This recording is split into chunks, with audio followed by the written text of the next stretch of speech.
Happy Friday the 13th, friends, and welcome to DCP Sports. As always, I'm your host, Chris, alongside my co-host, Mike. What up, guys? What's going on? So, this is something I was beating myself up for not bringing up last week. It broke shortly before we went on air that Bill Belichick was in talks with the UNC, and it is now official that one of the best to ever coach the game will now be the University of North Carolina head coach. Now, they've been making already nicknames for this guy. They call him Chat Pill Bill. It's something good to see. He's a football head coach again, but this time, in the college world, it kind of makes sense. I mean, when you look at it, what does he have left to accomplish in the NFL? Just True. The most wins. I feel like he could have gotten that already if he wanted it. But when you look at the college aspect, it's like there's tons of things to accomplish.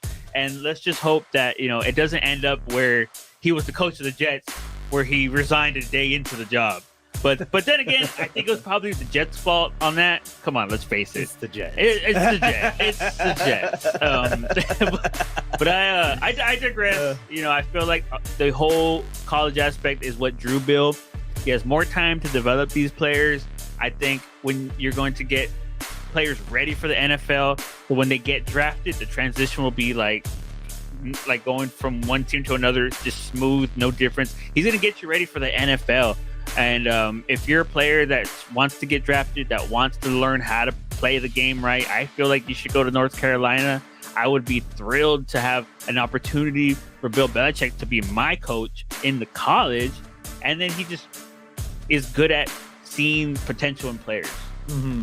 Obviously, he's going to bring more eyes to UNC as a whole, whether it be people coming out of high school trying to get into college, or people transferring from other colleges, as well as people just tuning in because Bill Belichick is back out on field.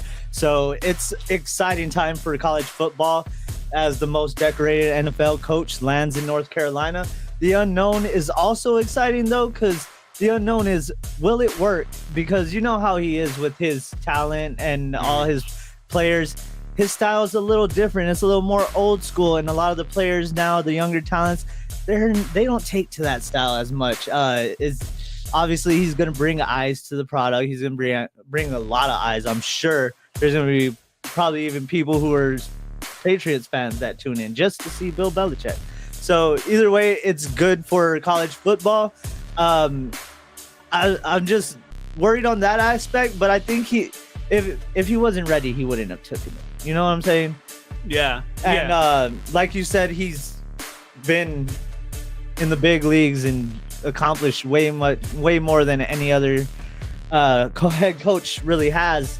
So he's going to be someone that all these kids are going to want to go to and learn from and listen to. Mm-hmm. So I think he's still going to fare well. I know he was happy about it, saying that, he's been wanting to be a college football coach for some time, right? Given that his dad was a college football coach. Other than that, I don't see any downside to it, to be honest with you. I mean, on paper, it looks like, the perfect plan for UNC. They got, probably the best coach of all time, arguably, right?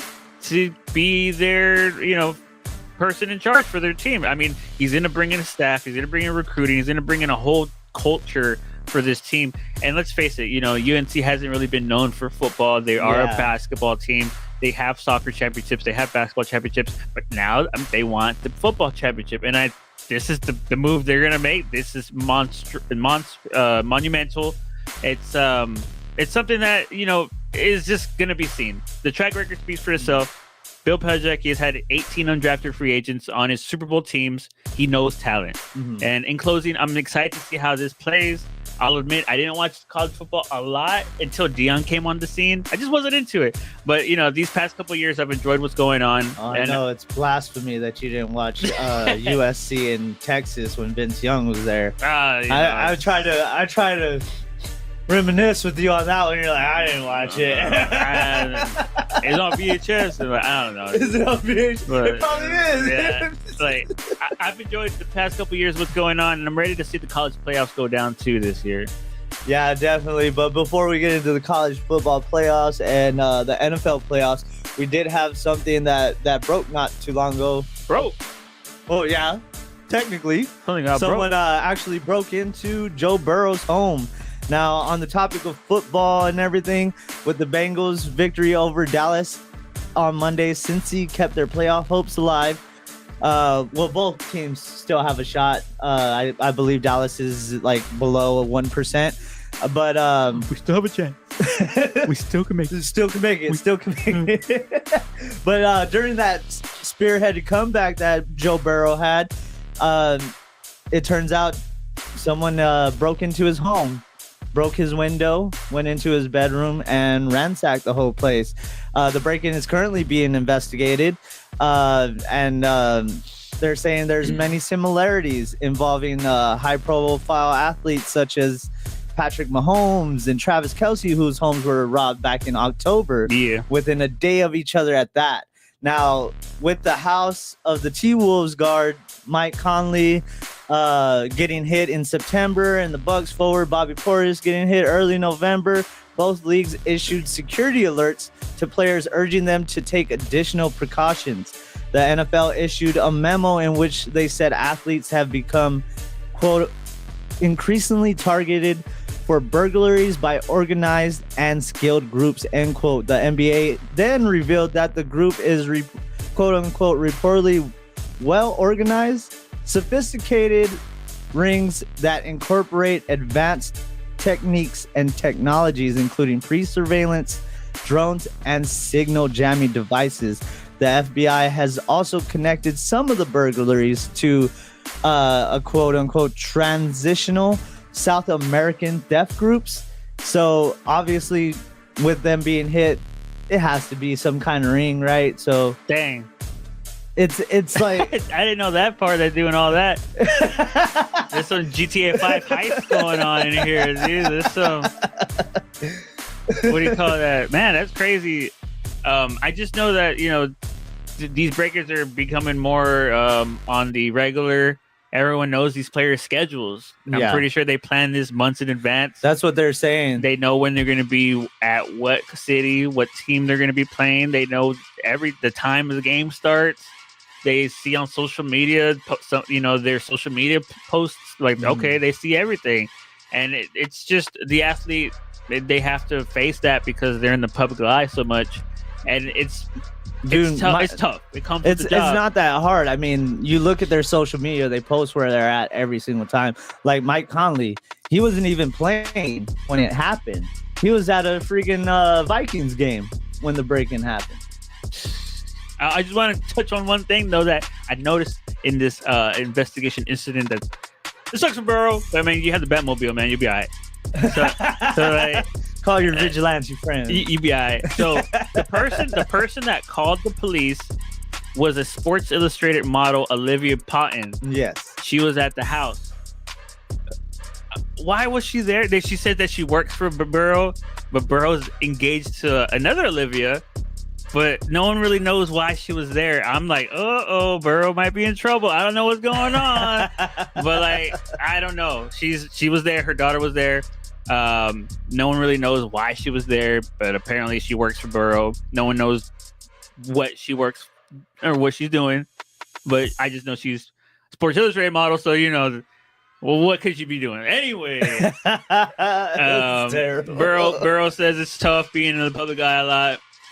But that's what you get when you're Batman. So, as I said, it happens. More like Vanilla Ice. But like I was saying, since we're going to get into the NFL playoff picture, the Bengals can still get in the wild card, joining Indy and Miami as the teams not in position, but still in it. Cincy's next two games are winnable as they head to Tennessee and return to home the following week against Cleveland. Their best shot is to win their last 4 games of the season, but there's still a possibility if they were to lose one more game. But beating Denver in week 17 is a must. And according to NFL.com, though, they only have like a 3% chance. So there's not much there, but still better than the Cowboys. You talking about the Bengals? Yeah. Yeah, well, Cowboys have it a little easier, but if Washington wins this week, it's over pretty much. It's cool to see the Bengals in the playoffs, but they're gonna lose because their defense is trash. You're not lying. Burrow's he's first in a lot of stats. Chase is first in a lot of stats, but guess what? They only accumulated 4 wins off of those stats, so it's not gonna mean much if they're gonna go off and their defense doesn't help them out like they've been doing all season. So yeah, I would be cool to have the Bengals, but I think it'd be a waste of a playoff spot. I'd rather see Miami or Dolphins. It's sad to see or Dolphins. Miami or Indy. I'm sorry. Or Dolphins. Miami. That's one just team. The Dolphins. Yeah. Just the Dolphins. Nobody else. The Whales. Now, with 4 weeks remaining, the playoff picture seems to be clear. 7 teams have already been knocked out of contention, while the Bills, Lions, Chiefs, and Eagles have all clinched. So I guess let's kind of get into this week 15 playoff clinching scenarios they got going on here, where the Steelers, if they win or Houston needs a tie, that's how they are. Win or tie with Indy, or win or tie plus Indy would have to win or tie in order for them to make it. But if they just win, the Steelers are in. The Eagles, they hope for their 10th straight victory, which will be the longest streak in franchise history, while Pittsburgh looks to continue their underdog story as they've won all 5 games as underdogs this season when they meet the Eagles this week. I really think Steelers are going to win that game. They're going to still try to be that push for the first seed in the AFC. They have what it takes. Right now, they are percentaged as a 5% chance of them getting the first seed versus the Bills and the Chiefs. Yeah, they could still catch up, but it's going to be a hard one. I don't really think the Chiefs, everyone knows they're not that good this year, but they just keep winning. They just keep winning. It's what matters, unfortunately. Yeah, exactly. They do have some tough matchups. The Chiefs have to play Steelers, and I think they play the Texans. So those are 2 very not winnable games by them, but it's the Chiefs. We'll see what happens. There's 78% chance, 78% chance of Chiefs winning the AFC versus on the NFC side. It's a little bit more who's going to win between the Eagles and Lions, because they're only at I think 50-50 or 65-35% chance. Lions do have to play a tough team against the Bills, but the Eagles do got that Steelers team. Pickens is not going to be playing, so that's going to hurt Steelers a little bit. I just feel like the Steelers defense needs to just contain Barkley, because AJ Brown is too busy crying to catch footballs right now. So I think, I benched him this week too. Yeah, there's a lot of drama. It's crazy. Jalen, AJ Brown, and Graham, they're all having drama, and they're all the captains. How is that possible? Yeah, Saquon's just killing people out here. They're doing what's working. Is AJ Brown being upset for winning? Like, that's selfish. That's really selfish. But then he's the Eagles, so they're all they're all bad people like that. They're all dang. No one likes the Eagles. Oh, that was terrible. The Lions have to win. I'd rather have the Vikings getting, even though their franchise is just known for losing big games. So, I mean, I'm just a salty Cowboys fan right now. It's pretty upset. It's not going well. I don't know if y'all been looking. It's not going that well right now. It's oh man, yeah, it's pretty bad. It's pretty bad. As for the Texans, though, a win against Miami and the Colts loss to Denver will both result in a playoff berth and an AFC South title. So the Texans have had this like pretty much in reach for the past 3 weeks and still have yet to take that title. The AFC South title is like a plastic plaque of just it doesn't matter, dude. Like, they're gonna win it. Their division's so trash right now. They're lucky that all these teams regressed, but Texas taking advantage of it. So it's going to be a good one against Miami. I feel both teams have the possibility of winning, and then with the Texans missing Al-Shaair with that suspension, Jalen Petrie just went out for the season, so it's going to be a hard one for them. I think it's going to be a high scoring game, if anything. Maybe. Yeah, I don't think those defenses are that great, but I know they could make some good noise, but with some takeaways. So Yeah, we'll and see what goes I'm on. sure Tua can get it downfield, especially missing some of our key players. And then also with what's it called, the Miami defense, they're not that great against running backs. So I feel like Mixon's gonna end up carving them up. Yeah. What do you think is going to be the best game of the week? Is it Eagles Steelers, Bills Lions, or you be biased and take the Bills Lions. That's going to be crazy, Yeah, right? Bills Lions. I like That's that. gonna one. have to be a good one right there. But on the NFC side, Minnesota clinches a spot with a victory over Chicago, which, sorry to say to most Bears fans, but will most likely happen. Yeah, just give them the win already. They don't got to play. They don't got And to play. if not, though, the Rams will have to lose versus the 49ers, or Seattle will have to lose against Green Bay. So their chances are pretty high, given all those three possibilities. And most of them are highly probable. I won't discount Seattle as much, but I could see the Niners beating the Rams. Or no, the Niners already lost to the Rams. Excuse me. So they're gonna have to rely on Green Bay and Seattle, or just win, which I think is just gonna happen either way. Even if Seattle and Green Bay, what do you think about that one? Like, I think Seattle has a pretty decent defense, and they've been showing up recently, finally again. But Green Bay, they got a pretty decent defense too, and I think they can hold Seattle back. And then if Jordan Love doesn't make as many mistakes, is able to protect that ball, I think Green Bay has it. I think it's going to be a good game. These two teams always have a good matchup against each other. They've met a lot in the playoffs in the past. A lot of, I would say they are rivalry at some point. I believe they are. The defense of the Seattle Seahawks is just getting better, every week. That O-line is suspect, though. If they can't protect Geno, it's going to be a long night for him. That Packers defense does have some holes sometimes. I've seen them give up the big play a lot of times, especially when they were when I started them. Their defense, they let me down. They let me down. So I know Jared Alexander was banged up a little bit. I think he's back. He's a good person for coverage in the secondary. Yeah. It's going to definitely help out the Packers. Jordan Love, you need to come to play. They're paying you like $50 million a year. He's always hit or miss. And like he's just doing fadeaway bombs, and like he's like doing like a 360 cartwheel, slant throw, and like just give the ball to Josh Jacobs. It's Why been you got working. Josh Jacobs? It's what's been working. Don't do a lot. Don't turn off. If he doesn't turn off the ball, they have a good chance of winning. But Jordan Love's, he's been throwing picks like every other game. He's just very not good. He's on a streaky kind of a thing. He didn't give Jaden Reed the ball one time last week. So, Oh man. and the Vikings, that's probably the best 11-2 fifth seed team I've seen like in a while. Usually 11-2 gets you a division. Yeah. But 11-2, nah, you getting the fifth seed. Yeah, the NFC side is pretty stout.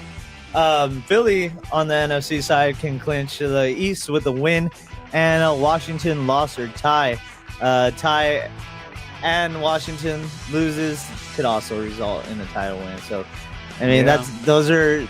I don't know. Washington, man, they've been showing out. I don't know if they'll lose this next one. What do you think? It's a must-win for them, but it's also a must-win for Jaden in his own mind. He's came out with guns, blasting in the beginning of the season, but he's kind of regressed. He's showing the sides of being a rookie now, making mistakes, hesitating, just not doing what he was doing in the beginning when he beat Cincinnati. That was a good game that he won when he was they were on a 5-game winning streak. They kind of took a step back. I think Quinn needs to just get everything back in order, and I think they'll win that game. Yeah, I think they can take that one. So it's going to be hard for Philly to get that title right away. I think Washington still has a chance, don't they, in winning the NFC East? Let's see, 13 games with there's 4 games left. They're down by 3. They have to win out, and the Eagles have to lose 3 out of the last 4 games. True. They have- Yeah, I don't know. There's like a 10% chance, 5% chance. If they were named the Redskins, they probably could win. But I don't think they're gonna win with that name. Now Green Bay needs the Falcons to lose or tie and a win. Plus the Rams and Niners needed to tie for them to clinch. So that one's not gonna happen. Oh yeah. Um, You need a loss. You can count on Kirk Cousins. He got you. He got you. Yeah, I mean the Falcons they're looking pretty bad this season. Yeah, I don't know if they should switch to Penix yet. I don't know what's going on. I'm hoping so, man. I've been wanting to see him play for this whole time. After seeing him play in college, and I just enjoyed just watching him. And when that thought came up, I was like, I mean, why don't they? Just throw him in there for a little bit. Yeah, Cousins is he's throwing away this season at this point. They're in the midst of making the division, winning it. They were on a great win. He's thrown 8 interceptions to his 0 touchdowns in the past 3 games. 0-8 ratio. That's terrible. Yeah, that's ugly. I like Mooney though because he got the ball a lot last game, so that was good. But he just fell apart. He couldn't keep up. It was 21-21, I believe, or 14-14 against the Vikings, and then the game ended 42-21. Like Cousins just ran out of gas. And, at that age, it's gonna happen. He's coming off a bad injury. Yeah, It's showing finally the wear and tear of the season. He's throwing the ball like it's slow motion. Have you seen these balls he's been throwing? The quarterback, the defensive quarterback, just looking at the ball like, dang, he really threw it to me. Like that's how slow he throws these balls. I've been looking at replays. The Chargers just they had a pick 6 on Kirk Cousins. Like easy work. Like the ball's coming at him like at 2 miles an hour. Like I don't know. I don't know if they're gonna switch. I know they're gonna start Michael Penix Jr. next season, but I don't know if they're gonna keep Kirk Cousins the rest of the season for the playoff push. It might not make the team together if they just switch him out of nowhere. I think they're gonna ride with Cousins still. You think they're gonna ride all the way to the end with Cousins? I think so. I feel like at that point, if you don't make it, which they are still in the hunt, Yeah. barely. But at which point, if you don't make it, why not put Penix in and see what he can do? If it's a losing season at that point, yeah. But I hope they do throw him in eventually, and we get to see him play. I feel like he'll do wonders for that offense. We'll just have to wait and see if they do end up not making it and play him. But as it stands right now, so far, the playoff picture has in the AFC, the Denver Broncos, which are ranked 7th right now, are supposed to take on the Buffalo Bills at 2. Los Angeles Chargers and Pittsburgh Steelers, Baltimore Ravens and the Houston Texans. Then, of course, Kansas City gets their wild card round bye. The NFC so far is the Commanders and the Eagles are going to go head to head, which that one would be awesome to see in the wild card, I feel like. Green Bay and Seattle. Then we got Minnesota Vikings and Tampa Bay Buccaneers with the Detroit Lions getting a wild card bye. Do you think any of this is going to change? I mean, when it comes down to the AFC, the Colts and Dolphins still have a shot. Right. They're both 6 and 7, and I think they're only barely behind Denver, who is like 7 and 6. They're 2 games. Broncos are 2 games ahead of. Oh, is that what it is? They're 8 and 5. Everybody else is 6 and 7. Broncos just got to win, and they have an easy schedule. I feel like they have the Colts coming up, which is very winnable. I think if Broncos beat the Colts this week, it's over for the Colts. They'll be 6 and 9. Broncos will be 9 and 5. Too big of a gap, and there's only 3 games left after that. So on the NFC side, though, man, they got the Rams with the 8 and 6 record now. Oh, that's hot. And then, I mean, the Falcons and Cardinals are still kind of in it. They're 6 and 7. They're still 2 behind. Yeah. They would have to probably win out just to make it. We could see the Rams end up in it rather than Washington. I mean, the Rams are on fire or right not now. Washington. Yeah, Washington. Yeah. The Rams are on fire right now. I think they're probably the hottest team in I was gonna say in the NBA. I don't even know why. They're the hottest team in You're the ready NFL. to talk about NBA. Hottest team in NFL right now. They started off 1-4, and I believe they went on a 7-2 winning streak right now. 7-2. Their Matt Stafford's playing like Super Bowl Matt. You know, Puka's healthy. Coop's just being Coop. You know, that defense is coming up, and they shut down Purdy and the 49ers yesterday. Touchdowns, no touchdowns in that game. Defense came That to was play. wild. You know, they even made someone quit on the 49ers. Oh yeah, we didn't even bring. I'm glad you remember. They made that guy quit. What was? Dang, Campbell, right? Yeah. Yeah, Campbell. He was. I guess he was starting because someone was out. Devondre Campbell. Yeah, Devondre Campbell. Someone was out early in the season. They signed him, brought him to the team. He was doing pretty good. Kind of regressed a little bit, and they ended up putting him out and putting in who their original starter was.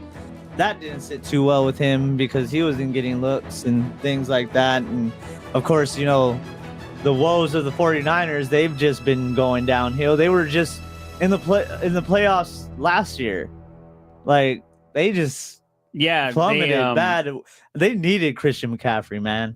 He was the focal point of the offense, and then they were able to sustain long drives with him as well, giving defense more rest. But yeah, injuries, they have the most injuries from Pro Bowlers this year with like 14 or 13. But once again, 49ers defense did get some injuries last night.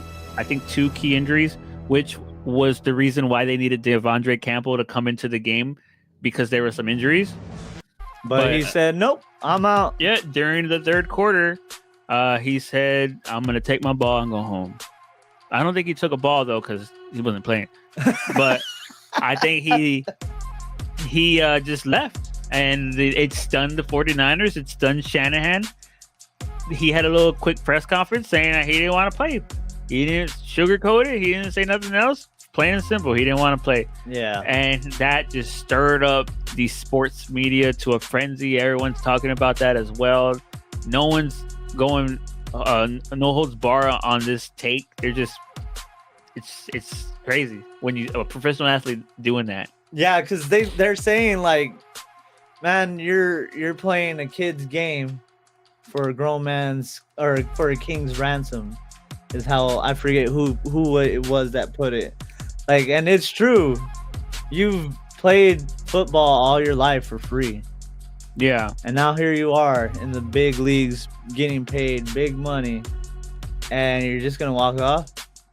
I don't care how bad your team is doing or what's going on. You don't walk off on your teammates. That right there is the biggest, the most disrespectful thing you can do. It's crazy. Even CNN is talking about this story. Like, what the heck's going on? Is it that crazy? Oh man, even Kittle had to sound off on it, saying it was stupid. Yeah, Kittle did say they needed him, and I'm not saying it because he didn't play, they lost, but I mean, it could have helped. Yeah. That's crazy, man. It's crazy. Yeah, it's wild. But of course, with the NFL playoffs imminent, college football playoffs are just around the corner as well. And the 12-team bracket has been revealed. So far, we got Tennessee going up against Ohio State, and the winner will take on Oregon. Clemson and Texas, with the winner taking on Arizona State. And who else is it? University of Iowa, right? There's a lot of teams. There's a lot of teams. And Notre Dame, whoever wins that one will go on to face Georgia. Yeah. And then SMU, which I was surprised to see SMU in there. They got it right. SMU and Penn are going to end up going head-to-head, and whoever wins that one faces Boise. Ooh. So yeah. Now we finally have this whole 12-team thing. What do you think about it? It's remarkable. Like, they finally did something good in the college game. Last year they were trying this out, and they still messed up by not getting Florida State in there.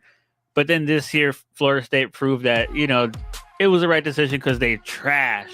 Because they trash. So they just proved to everyone that they made the right decision by not letting them in the first place.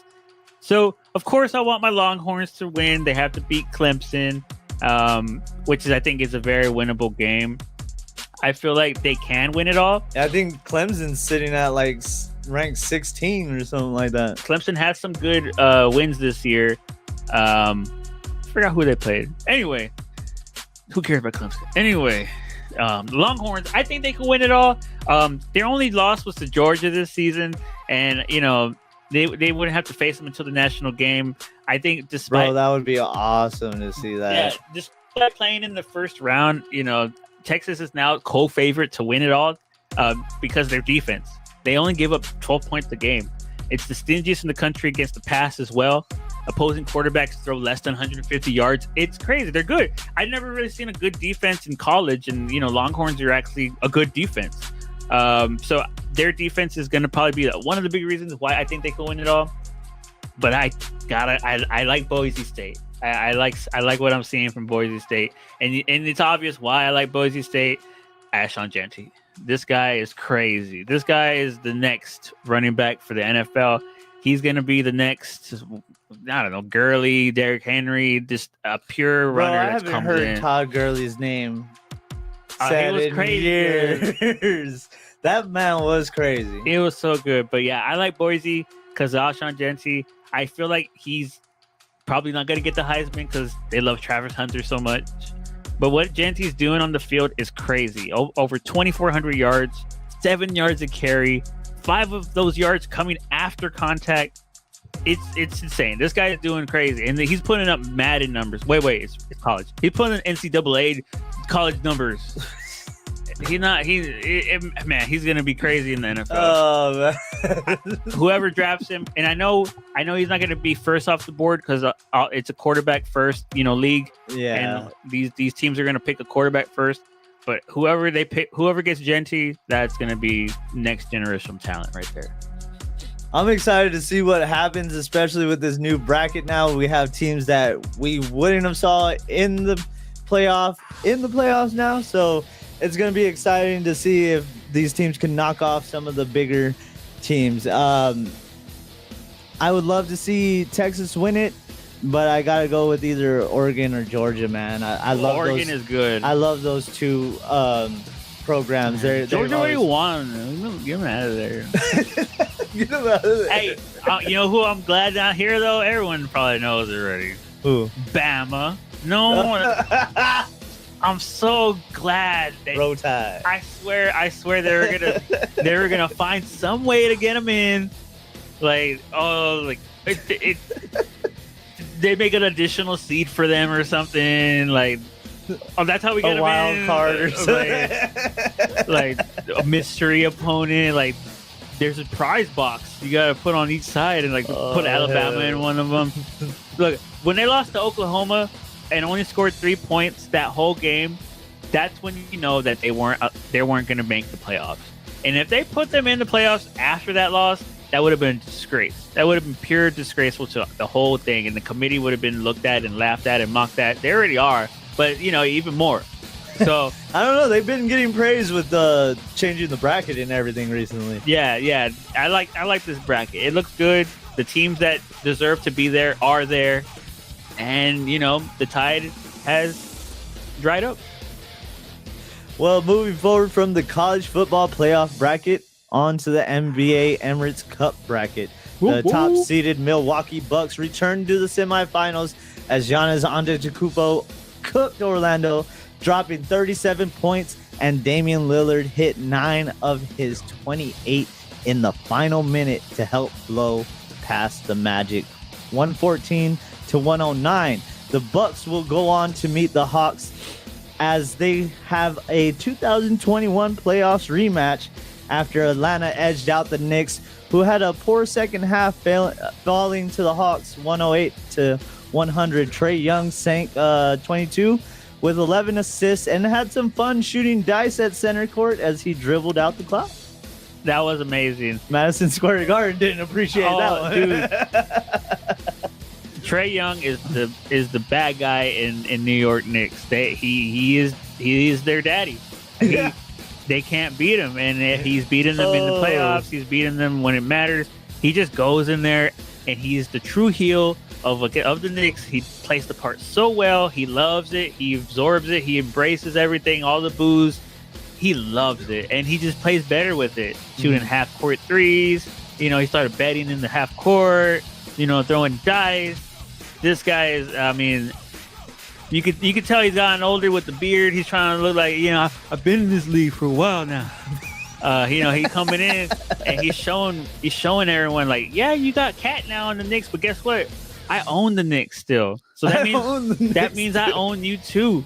That's what's happening, and I love it. I love seeing it. And the Hawks and Bucks, like Chris was saying, playoff rematch. They know each other so well. They're in the same conference. They practically should know what's going to happen. So it's going to be a really good game. I feel like it's going to be defensive. Who can get more shots off will probably win the game. Damian Lillard and Trae Young are probably going to go, shoot 33s each of them. Go shot for shot. It's going to be up to if Giannis comes to play and if that role-playing system that Bucks have come to play. Because I know Hawks already are a system, but Bucks have to get their role players involved. And I think if they don't, Hawks are going to win this one. It's going to be a tight one. I see it's going to be 108 to 105. That sounds like a pretty nice watch. But like you were saying about Trae Young, I love it too. Because, I mean, you think about it, they did this whole cup thing to get more eyes on the product again because, viewers were starting to dwindle after so long. And you need more entertaining things like this. Right. People who play the villain, who play the part, who are loud, are brash, because then you have people that others are going to hate. They're going to want to see them lose.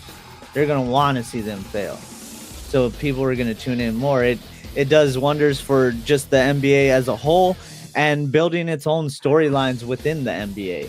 So no matter what, we're always going to remember Trae Young shooting dice in the midfield or mid-court.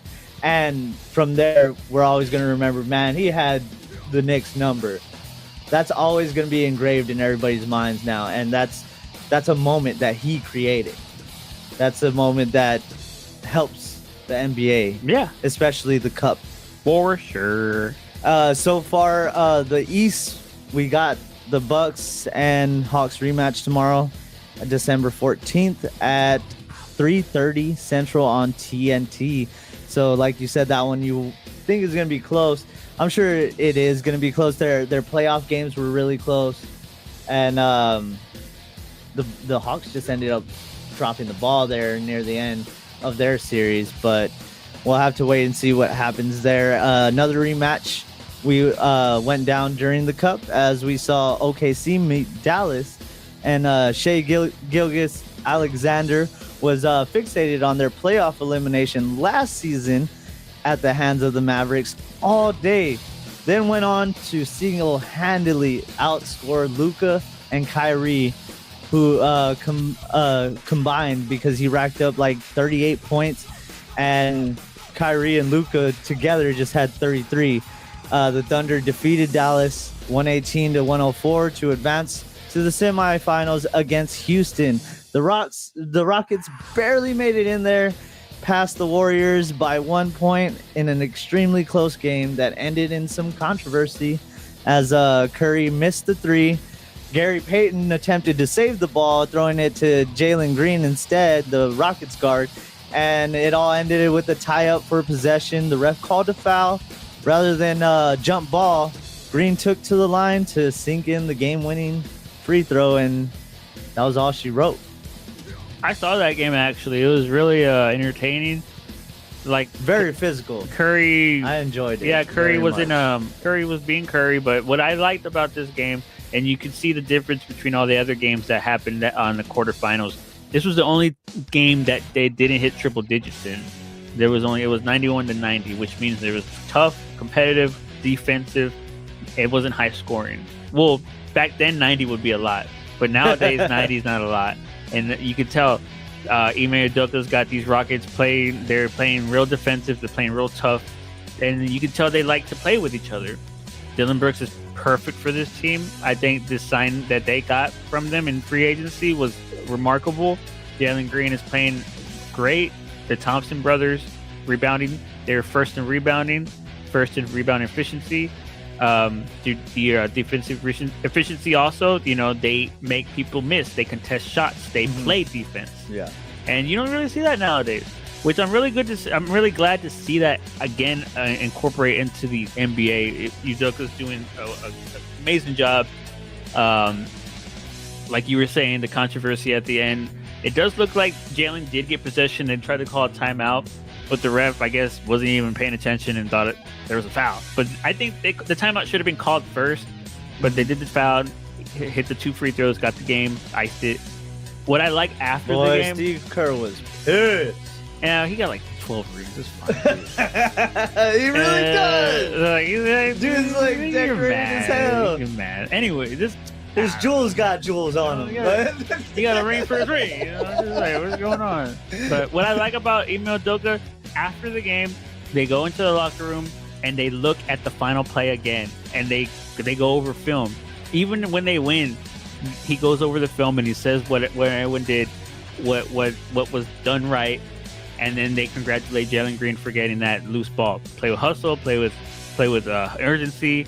Always have someone you're taking box out, and they were all cheering at the end. So I think he's developing a good culture there at Houston. I like to see them even improving even further, and a good way to see that is how well they do against the Thunder, who did make to the Western Conference Finals last year. I think Rockets are going to win this game. It's going to be gritty. It's going to be defense. Dillon Brooks is going to be another physical game for sure. Dillon Brooks is going to be talking trash to Gilgeous. I see this game ending 95-92. That's what I see. 95-92. That's another pretty close, not, I guess, low scoring game in a sense now. It's a 3-point thing. I don't know what I'm doing. But that one will take place tomorrow as well at 7:30 p.m. Central on ABC. And the championship will take place on ABC as also December 17th at 7:30 p.m. Central. Yay! Now, since we were talking Rockets, they're one of the names that a major player named in which he would like to be traded to. Well, Jimmy Buckets is back in the trade spotlight, and Butler has $49 million on his contract left this season, with I think it's 52 a $2 million option for next season, as both sides obviously didn't reach an extension last summer.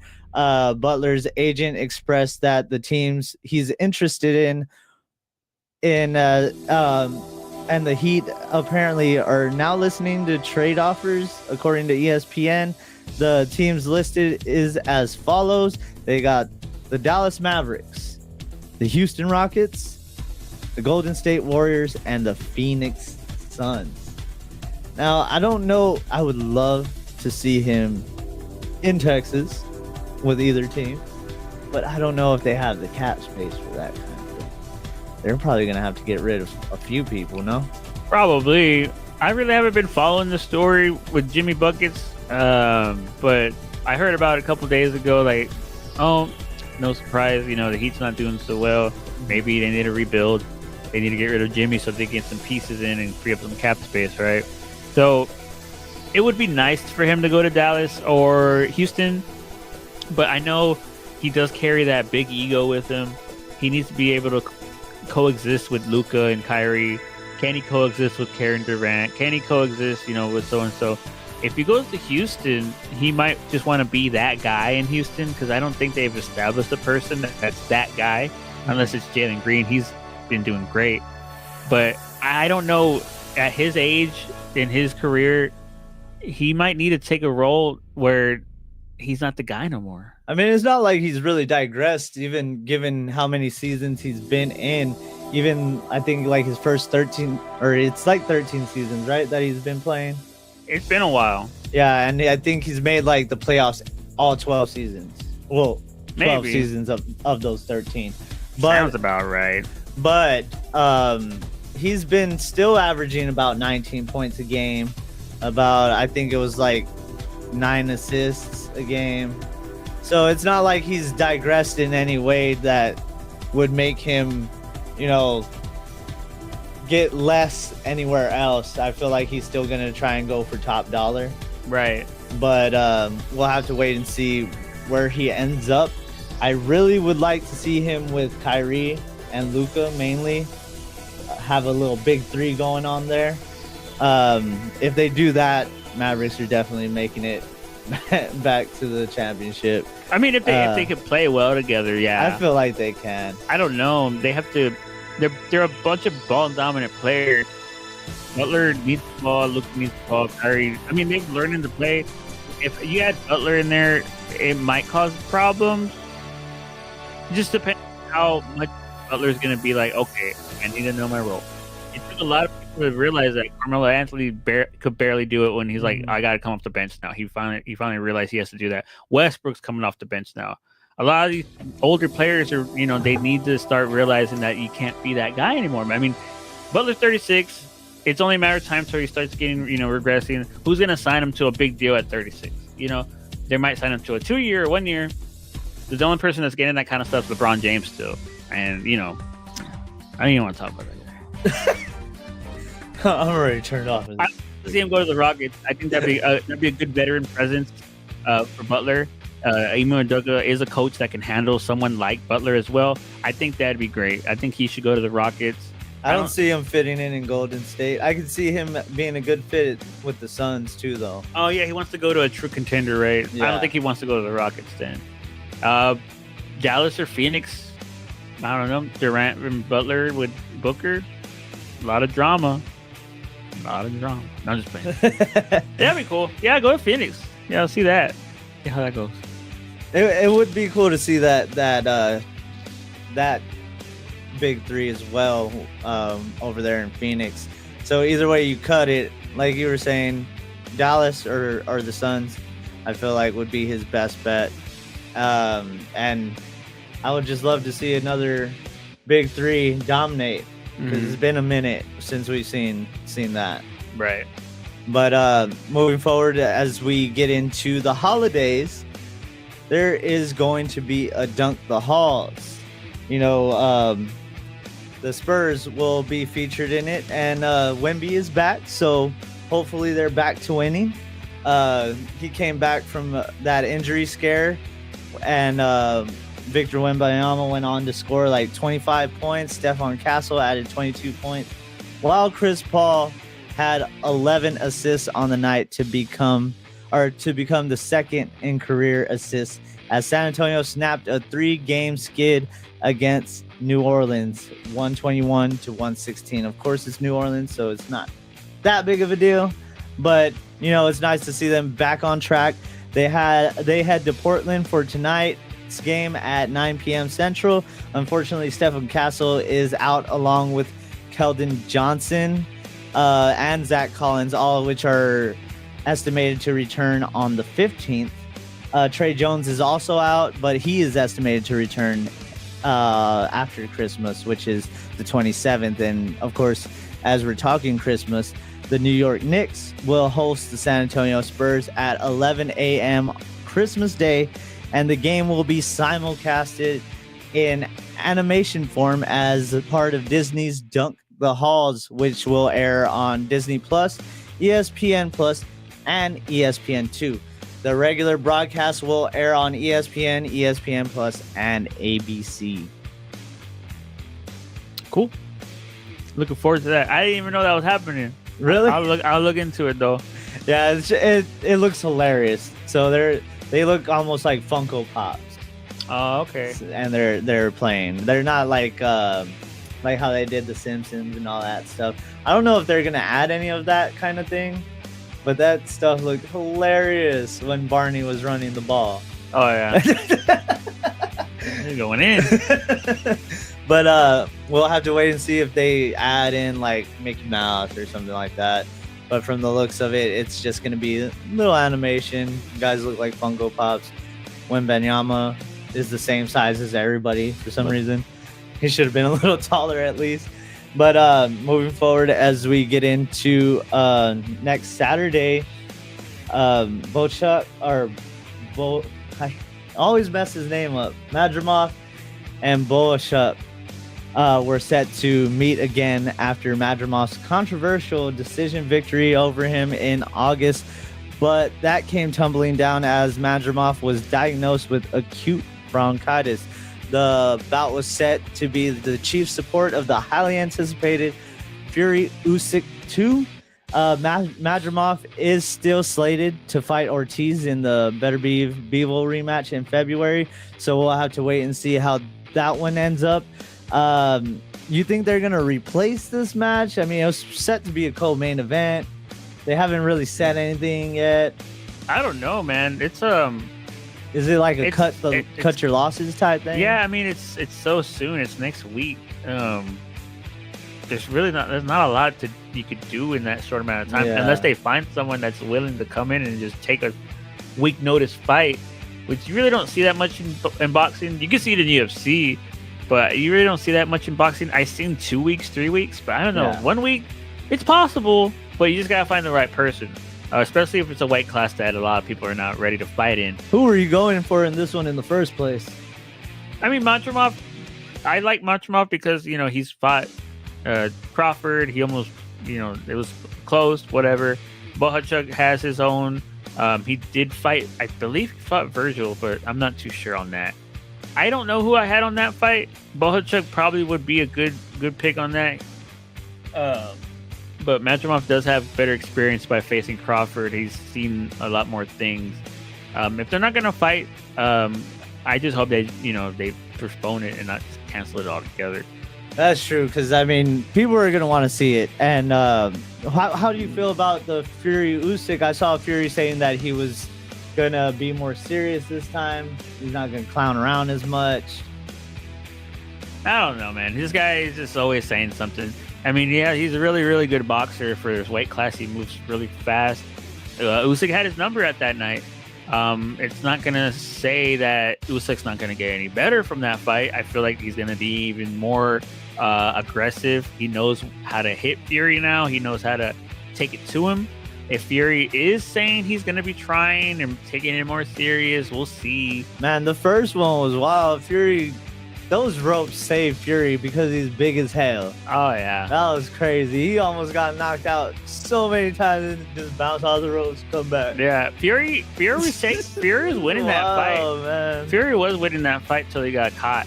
I mean, Fury can probably win this match if he, is a distant fighter, using the jab, circling out. We'll see how serious Fury takes this fight. I know Usyk's taking this fight 100% serious. Just the way he is. I have Usyk winning. If not a stoppage, it's going to be a decision. I think it's probably more likely going to be a decision once again. I want to see a knockdown at least. Yeah. Oh, that'll probably happen. Hopefully we see that. But as we get into the drama between those two, we're going to get into a little hip-hop drama, but it also involves the boxing industry. It was just yesterday morning I woke up and, I was doing my daily scroll through social media, trying to see what's going on. And Remy Ma was going off. Could you guess who she was going off on? Who? It was the Clarissa Shields. Now, Clarissa Shields, the boxing heavyweight champ right now, has an upcoming biopic in theaters, which hits Christmas Day. I can't wait to see it. It's called what is it called? I thought I had put it down on here. I'll have to. It's probably somewhere in here. But anyway, let's keep on going. Something that it just surprised me to see like what Remy Ma was doing, man. Like some of it came across very messy. Rapper Remy Ma took to multiple platforms, ousting her husband Papoose' alleged affair with the boxing star. Remy shared many screenshots of the two texting, even leaving Shields' number on one of the screenshots. The posts have since been deleted, Papoose originally alleged Remy had been stepping out on their marriage for years and slammed her name until she had enough and responded with the social media posts. The posts were alleging that Shields is not the only one, stating that she was the breadwinner, despite Pap telling all his girls that he holds her down. Now says she's over the alleged repeated unfaithfulness, and also alleged that the messages were a part of an effort to tarnish her name. Yeah, I never thought I'd have this on my bingo card this For real. year. One of probably the greatest women boxer of all time, having beef with hip hop artists, and then Papoose is actually one of the best, I feel like, all time. He is a really good MC. But Remy Ma is crazy, trying to pick a fight with a professional boxer. It's insane. You should have saw the post. I wish I had saved them. She even talked about, she called and she's supposed to be the heavyweight champ, but she was real scared when she heard Remy's voice. Oh yeah, something like that. That's insane. I don't know, man. I hear Papoose, he's been trying to get a divorce from Remy Ma numerous times. And that's what she's been talking about. That's what's slamming and tarnishing her name. Yeah, and like Papoose is like, I finally moved on, and now she's doing all this and blah blah blah. He probably should make a rap song about it. That'd be pretty cool, right? And have Claressa Shields feature in it. Remy drops her own disc. Like they have Papoose is in the boxing ring just rapping on that mic that falls down, that Michael Buffer rap talks on. And then Clarissa's just there, shadow box. Yeah, I don't think anybody had this one on their bingo cards for 2024. Who would have known that Remy Ma and Claressa Shields had a little beef? That is crazy. But I am looking forward to seeing that movie she's got coming out.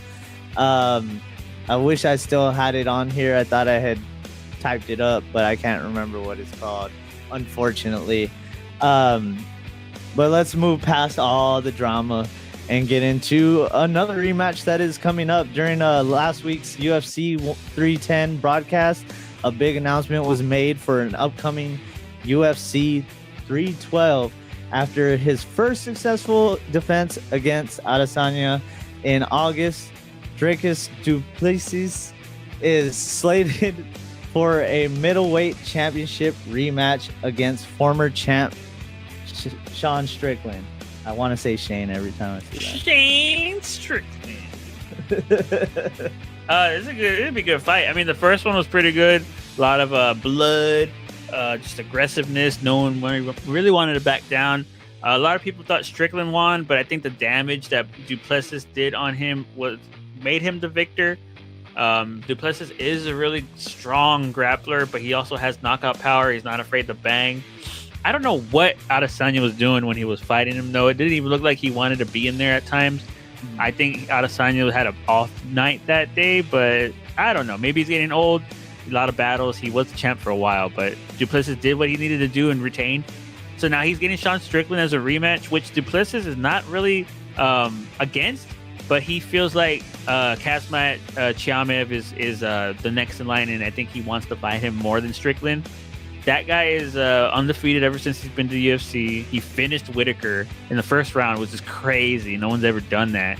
So he's just waiting on whoever wins Du Plessis versus Strickland. I feel like Chimaev is going to get that next title shot. But who would win this fight between Du Plessis and Strickland is it's a toss-up. If Strickland's been training nonstop and just getting better, I think he has a big shot at winning this time around. He just has to not take a lot of damage and make it show this time. I think judges just saw that blood, they saw that damage, which got Dricus to win. But I'm not counting out Dricus whatsoever. This guy's a monster. He came in, took over, he finished everyone he's fought, except he went with his decision with Strickland. So whoever wins this fight, it's going to be good, and it's setting up for another good fight after that. Well, there's another good fight before that too. Is there? Makhachev has a match on UFC 311. UFC 311. I don't like Makhachev though. But now he's gonna have a rematch against Armin, the guy that beat Oliveira recently. Their first matchup, Makachev won obviously, but Arman, he was still a young fighter, not not versed yet. Anyone could have won that fight. Both fighters have gotten extremely better. I think Arman has been leaps and bounds, gotten better, and Islam's the champion now. So it's a good rematch. I think Makachev needs to just do what he does all the time and grapple and take down and ground and pound. But the thing with Arman is he could do the same thing. So it's a matter of when they collide, who gets more advantage, who has that strength, who has the stamina, who has the attrition. It's going to be just who grinds it out. It might be a boring fight, but I don't think Makachev's not hesitant to be throwing. He does throw, he does kick. So I'm pretty sure Islam will probably win that fight. Yeah, I think so too. On the UFC 312 front, they're also going to feature Zhang defending her strawweight title against Tatiana Suarez in her third title defense. Yeah, it's gonna be good. That's going to be a good one as well. So that's going to be a must-see one. I feel like UFC 312, Makhachev on 311. I like Makhachev more than you do. So I feel like that one's also a must-see fight, but we'll have to see if he can get that win. I'm pretty sure he will. Yeah, there is also a card. Not a card. Yeah, there's a card tomorrow actually. Covington is a headlining. Oh yeah, the fight night, right? Yeah, Covington is headlining against Joaquin Buckley. Joaquin has been making a name for himself and actually not being quiet too. He's been just more vocal. Yeah, like he's trying to make a name for himself going that direction. It's going to be a tough fight for Covington. Everyone says that Covington is probably going to win this fight by just grinding out and taking down Buckley. But I don't know, man. The last time we saw Covington, he didn't even look that great. Yeah, he didn't look like Covington. Yeah, I don't know. We'll see what happens. Well, as we're talking UFC, after a dominant PFL title victory, Dakota Ditcheva revealed that UFC made a play to acquire her via a potential trade. The undefeated Ditcheva told SiriusXM's MMA Today the offer was denied by the PFL, which ESPN confirmed. She declined to reveal the fighter involved in the proposed trade, saying, quote, "It wasn't 100% set, but I did hear it floating around that they did ask for a swap," end quote. The last time something like that happened was when UFC sent Demetrius Johnson to one championship for Ben Askren back in 2018. And I think this is a cool little development within the MMA space. Having the two companies get over that hump and finalize a trade can bring up endless possibilities. We can see more trade proposals. We can see people we didn't think were going to fight other people now fight them. Or it would be even dope to see some kind of cross-promoted event or something like that. Yeah, it's good in the sport, but I know Dana's always going to be like wary of it. He wants to be the best organization no matter what. So these trades are going to be rare, but they are possible. I actually seen Dakota Ditcheva fight before when PFL came to San Antonio. She was on the card and she looked unbelievable. She was just way better than her opponent. She's still undefeated since then too. Her striking is on another level. She just knows how to hit somebody really good. But yeah, it's really good to see stuff like this. UFC is really not going to do a lot of business nowadays, especially with the merger with TKO. They have to have a lot of strings attached to what's going on, especially if it's PFL or another fighting organization that's going to benefit them. There's really nothing why Dana would want to do business that way. He'd rather just sign a free agent. Maybe the contract ends and then they get signed. The last time they did the trade, like I said, Demetrius Johnson and Ben Askren, I don't think it was a good trade at all. Askren didn't do nothing, but Demetrius was a king over there. Yeah, he ended up retiring champ. Yeah, and he doesn't want to fight no more. But yeah, it's really good. I do have, unfortunate though, I'm gonna have to step away real quick. I'll be right back like in 5 minutes, okay?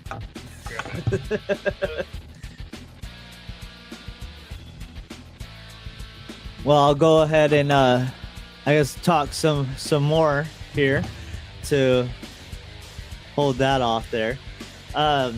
Moving forward, we did see that Logan Paul has been claiming retirement. During a recent episode on Impulsive, Logan Paul seemingly announced his retirement when asked if he would be participating in WrestleMania 41, to which Paul replied, quote, "No, I'm retired. I'm a dad, bro," end quote. There's still yet to see if there's any truth behind these, I guess, claims you can say he made. Is he really done? Is it something that he's just taking a step away from? Of course, Paul and his fiance welcomed a baby girl in September, so I'm sure he's taking time off to spend time with his family and actually be there, for his fiance and kid. Now, I know Paul has some issues in the past with the whole YouTube going to China thing. If you don't know about it, I would just suggest you look it up. It's a lot to explain, but it's kind of bittersweet in a sense. I like the way Logan Paul was in WWE. He was a good talent. He was a good heel at that, and he's just a heel in real life as is, with people not liking him, hating him for certain things that he did in the past, or just for being as big as he is. But you cannot deny that Logan Paul was a great talent in that ring, even on the microphone, even when he was doing cheesy stuff, like when he was calling everybody stupid. It was still funny. It was still hitting. People were still getting mad. That's also a thing. If you say something that dumb, people are going to be like, oh, this guy is stupid, and hate you even more. So maybe he did that in a sense to get more heat. But Paul did say he's retiring. We're going to have to wait and see if he does return, because I feel like there's still a possibility that he will return to WWE, given the right circumstances, of course. But moving forward, as we get into WWE, we have Saturday night's main event this weekend, and we might see the return of the Winged Eagle belt, as since returning to WWE, Cody Rhodes has expressed interest in bringing back the Winged Eagle Championship. And let it be known too, he was very vocal about it on not only social media, but in interviews and other things like that. Rhodes had a feature on Triple H, Paul Levesque's X, where they posted a video of him and Rhodes. The video mentioned the return of Saturday night's main event being retro themed, with legends such as Jesse the Body Ventura returning on commentary. And now they are returning to Nassau Coliseum, where it all started. And Paul Levesque ended that with, quote, "With that in mind, I got something for you. Understand this, it's one night only," end quote, presenting Cody with a belt-sized case before walking off. Rhodes then opened it to reveal a golden glow. So this could finally be Cody Rhodes' chance to bring back that Winged Eagle. Unfortunately for him, it's one night only. And I would think we would have to tune in to main event to see it, unless they reveal it tonight. How do you feel about that Winged Eagle making that return with the whole retro themed Saturday night's main event? They're saying that the main event show is gonna feature like a retro production style arena design and other like 80s inspired elements. I mean, it's really cool. It's pretty cool. I mean, another day with WWE, right? They took over, Mondays and Fridays. Now they're gonna do Saturdays. I think it's about time. They have the money to do this. They have enough people on the roster. I think it's awesome that they're doing a complete, revamp of Saturday Night Live main event and bringing that old belt back. Oh man, everyone's gonna love it. Everyone's gonna love it. It's nostalgic. It's when the WWE was at that peak of that era where everyone just was going crazy. Mhm. Everyone remembers it. And the belt was just, completely memorable because of it. So I don't think it's gonna be one night only. I hope not. I feel like if it hits hard enough, they might bring it back. Before you had to go and use the little boys' room, though. Oh yeah. I was talking about how Logan Paul was saying that he's retired, I guess. On Impulsive, Logan Paul was asked if he was going to be participating in WrestleMania 41, to which he replied, "No, I'm retired. I'm a dad, bro." So obviously, he's taking time off to be with his family right now. But do you think there's any truth in this? Is he just trying to keep the smoke and mirrors? Like, I don't is know. he trying, or is he really done? I don't know. I forgot all about the guy. If he's still on the roster, then it might be all work. He probably might come back. He was a good wrestler. I enjoyed seeing his matches. Yeah, he was a pretty good worker. Even on the mic, he was good. It's something that I think he's probably just gonna take his time with. He's probably gonna come back. But people just say retire for everything nowadays. You don't think it's has to do with all that stuff on like YouTube from when he was younger, going to that what was it, Death Forest and China, all that stuff. I mean, I don't think so. I mean, or Suicide Forest is what they call it, right? He wouldn't have gotten to the WWE or done anything if that was the case. I mean, I don't know. People don't like Logan Paul for a lot of things. That's what makes it good for him to be there and be the heel, though, because they just don't like the guy already. Right. Yeah, I mean, he didn't wrestle for a week. I retired. We'll see how it goes. Let's get back to Saturday night's main event, though, as legends have been confirmed. Of course, the retro show, you're gonna need to have it complete with legends, and there are a few confirmed already. A few of the names set to make an appearance are the $1 Million Man, Ted DiBiase, Jimmy Hart, Tito Santana, Greg the Hammer Valentine, and Coco Beware. It's unclear at what capacity they will be on the show, featured on the show, whether it be in the crowd or involved in a segment. So it will be nice for older fans to get to see those guys again. Nostalgia is always hits for people, so I'm sure they're gonna get a big pop as is. But moving forward, also going down at Saturday night's main event is the U.S. Women's Championship Tournament. Tonight's SmackDown will feature the Women's U.S. Championship Tournament semifinals with Bayley versus Chelsea Green and Michin versus Tiffany Stratton. The tournament will culminate at Saturday night's main event to crown the inaugural WWE Women's United States Champion. They got to give it to Chelsea. They just got to. Bro, people are finally seeing how great Chelsea is, and I love it. Finally. I love it. Yeah, she's probably one of the best on the roster.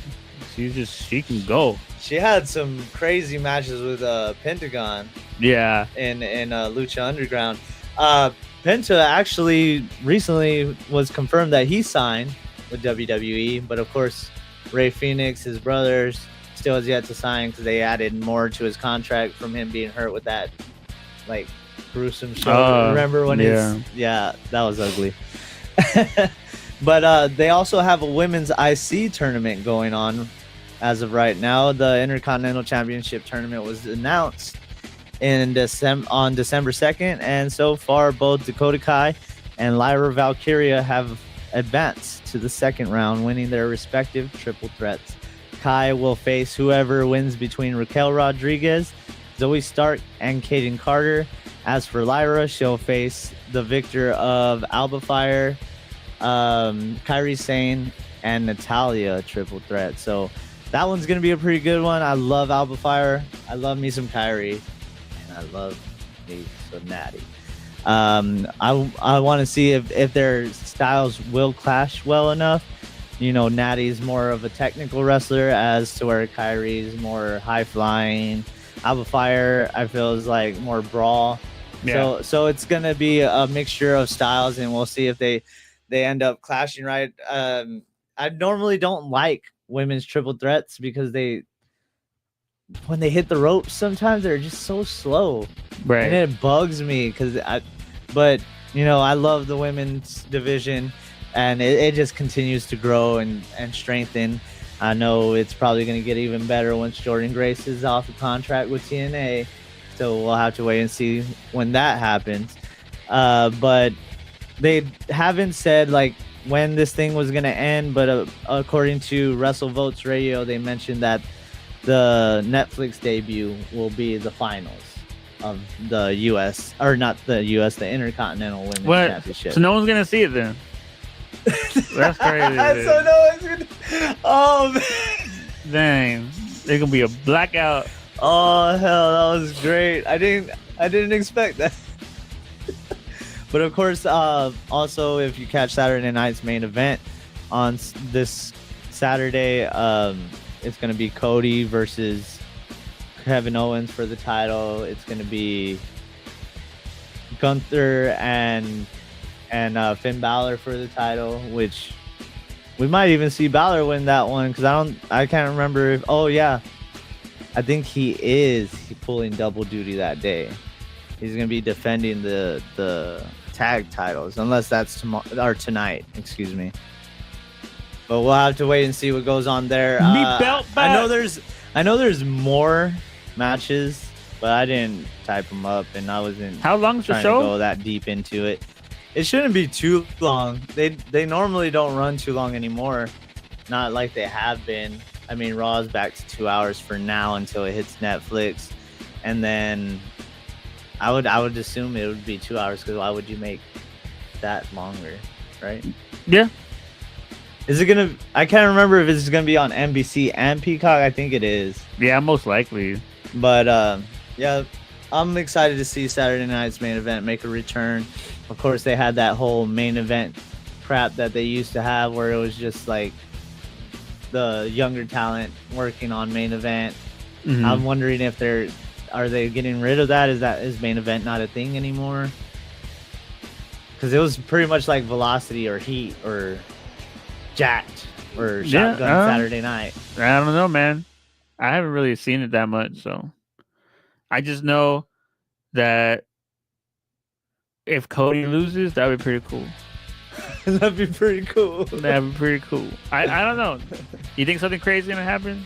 I don't know. If they're bringing back old people, I'm sure they're gonna bring back the final boss in this one. I would think that.